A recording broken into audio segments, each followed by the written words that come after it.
Hello, Braves Country. It's Coach Ken Anderson coming to you for Hardcore Braves, and we got our series preview. And Andrew Davison went to the Braves game and is off, so I asked my main man Ryan to jump in here. And so, Ryan, I know we just swept the Dodgers. How you doing? On cloud nine, buddy. On cloud nine. Really good series. Great way to wrap it up. If you guys want to check out those thoughts, you're gonna have to check out the recap. But very excited. Very good times, and now it's gonna be a big key for us to keep that momentum rolling into this series, buddy. How are you doing? I'm doing good, and the coach's greatest fear is after a really tough week. It goes in all sports. Braves played the Brewers and Dodgers. They were amped up. They went 4-2 against those two, so everything was good. You got to keep your head up because this is where you don't want the Rockies to come into town and take 2 out of 3. Now, Ryan's going to point out some of the hitters who are hot. They've got a couple of weird stats that's kind of interesting. Ryan's going to point out tonight. But the Rockies in general are a bad baseball team. They are. That's the only way to put it. We have mediocre baseball teams, a lot of them in baseball. Then we do have a few bad teams. The Rockies are one of those. But with that said, bad baseball teams can get pumped up for a series like us, and if we're not ready to play Ryan, this could be a nightmare. We have to handle our business this weekend, don't we? 100%. You know, you're coming off a sweep against the second best team in Major League Baseball, and you can't let up. You got to keep your foot down on the neck and keep the foot on the gas and keep on rolling through the Rockies because I can promise you this: the Phillies aren't going to let up, the Dodgers aren't going to let up, the Brewers aren't going to let up. So you guys, we do not need to let up as the Atlanta Braves. They got to keep on trucking through it. And you look at the Rockies, you got to win 2 out of 3 as a must, and a sweep would be nice. I don't expect a sweep ever; it's hard to do that, but you definitely got to win 2 out of 3 and take care of business to keep that nice little trend that you're on rolling on through and the rest of the way because it's going to come down to the wire. The Phillies aren't going anywhere until the Braves put them away. After this series, the second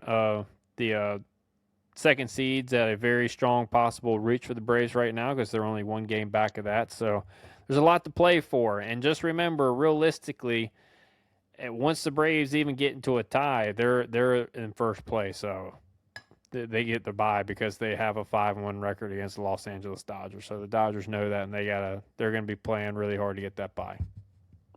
They do, and as Matt Chernoff and our friends at 680 point out, the first tiebreaker, if a team split a series, which the Braves and Brewers do, record against your own division.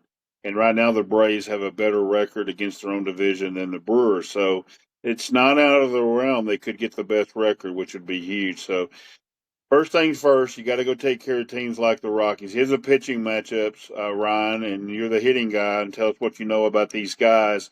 Sugano is going to face Holmes. Feltner's going to face Martin Perez, and Mason Adams is going to make his second start of the year against Molly. So, what we know about the Rockies starters? Uh, Probably most of them are mid, but tell us what we're going to be facing this weekend. Yeah, you're not going to be facing anything that's going to be blowing your doors off. So it's going to be look. I'm not going to say any major league pitchers are bad, right? They're in the big league, so I get it. But you're going from Mizorowski, Yamamoto, Glass now, Roki Sasaki and company going all the way down to probably the bottom of the barrel right here. And I'm not trying to be any mean or disrespectful for these guys, but Sugano is one of the not probably is one of the worst pitchers in the league. Feltner's not bad. He's probably the one of the best that you're going to get. He's definitely going to be the best this series, but nobody's going to blow your doors off with their pitching. And the kid who's only thrown one game, his stuff does not look promising. Just to let it out there, so they're going to be uh,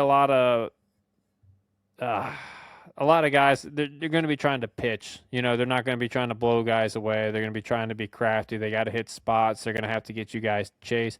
If the Braves don't chase and they make sure they get it in the strike zone, specifically up, since these guys are really heavy off speed the hitters should have a very fun day or fun weekend at Truist Park against the Rockies if they can do that. Yeah, the key is to stay off their pitching. Their bullpen is bad. They got a couple of kids in the bullpen that throw very well. We have pointed them out before on the hip coil. But other than that, they are a team that you should be able to hit. I agree with Ryan. Now, the key will be Holmes, Perez, and Molly need to pitch well. They do have some guys that can really mess up your day. And teams have found out that the hard way. And one of those guys, their best player, I don't know how we run into this, Ryan. Of course he's coming back off the IL, and of course he's coming back hot. Hunter Goodman's one of the best players in baseball, and it's the thing and the hope that the Rockies have to get better. What do you know about Hunter? And I know he's off to a good start coming off the IL. Yeah, he's one of the best catchers in baseball. I mean, arguably top four, top five at least. I think at the very least top five, if not top three catcher in all of baseball. Really good hitter. He can hit anywhere. It doesn't matter if it's in cores. The cores effect's not a thing for him. He can go just go out there and mash. He came off the IL and he goes out and hits two bombs in his first 3 games back. So he's 3 for 11 with 2 bombs. So yeah, he's the one guy out of that lineup that you're going to circle. There's some other guys that are on some hot stretches, but if looking at the Rockies lineup as a whole, it's nothing the Braves shouldn't be able to handle, especially since they just faced the 3 MVPs at the top of the Dodgers lineup for 3 games and handled them pretty well. So, I don't think the shouldn't be anything the Braves pitching staff can't handle. Yeah, the one scary thing is Goodman does own home, so Grant needs to be very wary of pitching around Hunter. The two other guys who tend to own us are Mickey Moniak and Jake McCarthy. Both of them in terrible slumps right now. Ryan pointed out to me, and I'd heard they were. The two guys who are really pesky and are going well right now are Castro and Tovar. They give us fits. But you got a couple other guys you wanted to point out, and one of them has a weird thing going on right now. He has over 800 OPS, but it's not because he's hitting bombs, is it, Ryan? No, it's not because he's hitting bombs, chat. So the first baseman for the Rockies, TJ Rumfield. Here's a wild stat for you. In his last 7 games, he's got right around an 800 OPS. It's like 788, 790 if I'm doing quick math. But he has no homers and no extra base hits. He has 11 walks.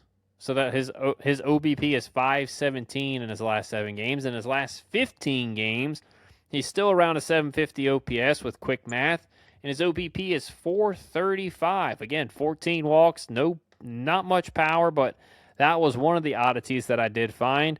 They do have another guy who's been swinging the bat really well. Troy Johnston has been swinging the bat well for them. He's got doing some quick math right now. He's got a 1 dot OPS over his last 7 games, and if you want to go to his last 15 games, he's got right out of 950 OPS, 870 to 950, right around in that range. Not much. I mean, he doesn't have a lot of home runs, but he's doing some damage. He's driving in some runs. He's drawing some walks. So those are a couple of the guys that are sneaky that are kind of been going hot for the Rockies lately, but nobody else is really stuck out of them other than the few guys that we mentioned. Oh, Connor Norby, the newly acquired Connor Norby from the Marlins. He's been playing really well for those guys. He's got his last 15 games, he's hitting 300, 407 OBP, and a 543 slugging percentage. So he's right at a 950 OPS. So they got some guys that are going pretty well, but they also got some guys that are in dreadful slumps right now. So the Braves are going to have to navigate through a lineup that's half good and half bad. Yeah, the biggest key is to throw strikes and do not get behind in counts, which Martine knows how to pitch around, and I think he'll do a good job with Goodman and Molly. I mean, she just throw blistering fastballs up here. The Rockies can't hit this. So Molly, he's not. I'm not calling a Chris Sale game, complete game, 11 strikeout game, but I think he's going to think he can get 7 innings. That's going to be key because they keep trying to get this bullpen rest. I think Holmes, Perez, and Molly can all go 6 innings at least in this series, don't you? Yeah, I'll just point out to Grant what he had 16 strikeouts against the Rockies one year when he pitched against them. So yeah, I think there shouldn't be a problem with our pitchers getting at least 5 innings, but I would say 5 to 7 innings should be the expected number of these guys. Now, look, there might be one of the hiccups that happen with starting pitchers where they just shit the bed and they just don't have their stuff that day. But if they do have any of their stuff, even their B plus stuff, they should go out there and give you 5 to 7 solid innings, give the offense a chance to do some damage against their the Rockies starting pitchers. So the series lines up well for the Atlanta Braves. Yeah, and a big key also in this series is get a big lead, and maybe Brent Suter can pitch the last 3 innings of a game to give the bullpen another night off. They had a night off with Chris Sale Thursday night. So if you could get a big lead against these teams, now look, we can never call for a sweep. We can if we want to, but this is the very series they could sweep. It's this one here. The Rockies also are not a very good defensive ball club. They will give you errors. They will kind of boot the ball around the field sometimes. They're a young team. I think part of the problem with the Rockies are, and me and you text back and forth during the off season, during the season, during the trade deadline. I don't know if the Rockies know what their own identity is. When you're talking about their power numbers should always be up, and they're not this year. Do you have any idea what the Rockies front office is even trying to do out there? No, I have no idea. Look, I mean, and a lot of their fans are irritated that they haven't called up Charlie Condon and some of the guys that were really producing well in the minor leagues. And I would imagine the reason why they didn't is because they want them to stay in minor league baseball next year because of the possibility of a lockout, which I understand. But kind of it kind of sucks for the Rockies fans.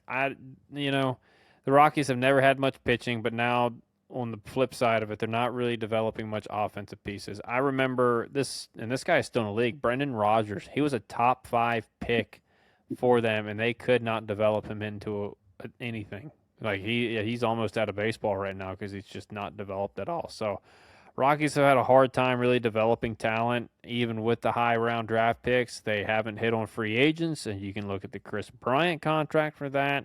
They traded Nolan Arenado. They got absolutely zilch in return for him. So I feel really bad for Rockies fans. It's almost like the fans could run the organization better than what the GM can do right now. So it's Rockies don't really have an identity. They don't really know what direction they're going. So it's really a tough ride right now for Rockies fans, unfortunately. Yeah, I don't know really where it gets better. They don't have an identity. That's the biggest problem. I do agree with Ryan. They're part of the reason they're keeping the kids down is they can keep saving them in the minor leagues is this lockout. That makes sense when you know you don't have no chance. With that said, let's get to what we think is going to prediction. Now, before we do our predictions, we're not going to do a thing just like we did for the White Sox. We're not going to do a one game series preview. The Giants come at the end of this on Monday. That's an interesting game. As I pointed out in the recap, we talked a little bit in the recap. I don't know which team's going to have the motivation. The Braves are going to want to get on the road to Washington. They got a big Eastern series with the Nats and the Phillies coming up. I know San Francisco's not enjoying flying into Atlanta to play a game to get out of there. That's a weird game. What do you make of these 4 games? What is kind of your prediction on what you think the Braves minimum need to do, and what do you expect them to do? They need to go 3-1. I don't care which game you lose or which 3 you win. You got to win 3, and you can only lose 1. So my prediction is we go 3-1 over these next 4 games. It's look, if you're the Braves, you're the guys who are playing for a playoff seed. You're the guys who are trying to go win a World Series. Giants aren't doing that. They're out of it. They don't. They're just trying to finish the season at this point.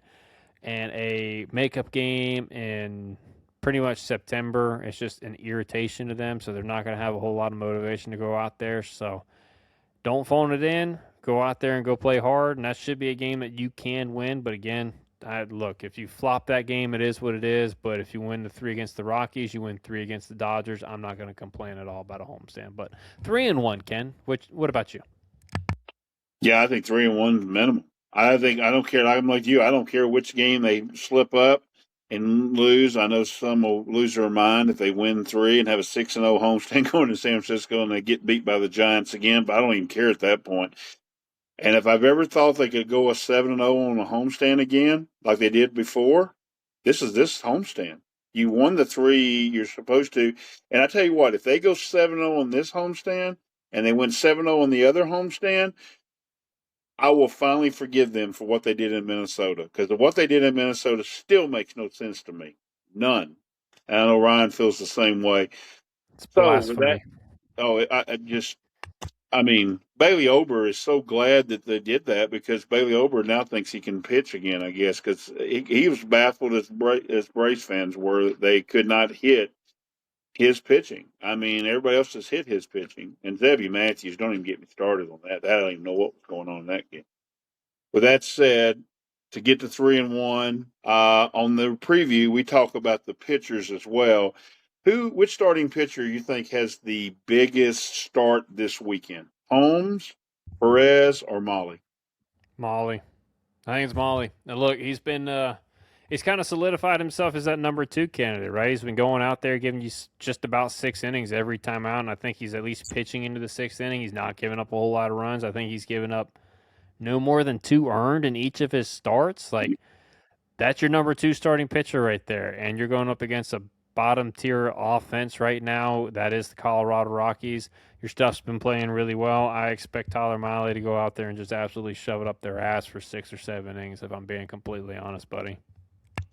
I agree. It's Molly, and Molly pitched great against the Brewers. Sale pitched great against the Dodgers, and if Molly can bounce back and absolutely shove, like I said, I think minimum 7 innings. I mean, his stuff plays so well against the Rockies. I think the Braves team and other fan base will. Okay, wow, we do have two big time starters to go into the postseason. Molly stuff plays in the postseason, and I love that Hefner's just said, "Look, you're going to throw two pitches. We'll waste a pitch here and there, but we're going to throw two pitches. They are elite, and that's what you're going to throw." And he's took to it. And so, yeah, on the relief side, great signs from Iglesias getting out of that jam against the Dodgers. Fuentes and Dodd have been aces the whole year. Maderos has been a fine. Suter got through we got the series, didn't have Brent pitch. Like we said, he probably should pitch this weekend. Dylan Lee did have the one bad outing, had a good outing and a bad outing. But who of the relief corps are you looking at this weekend? Suter. Yeah.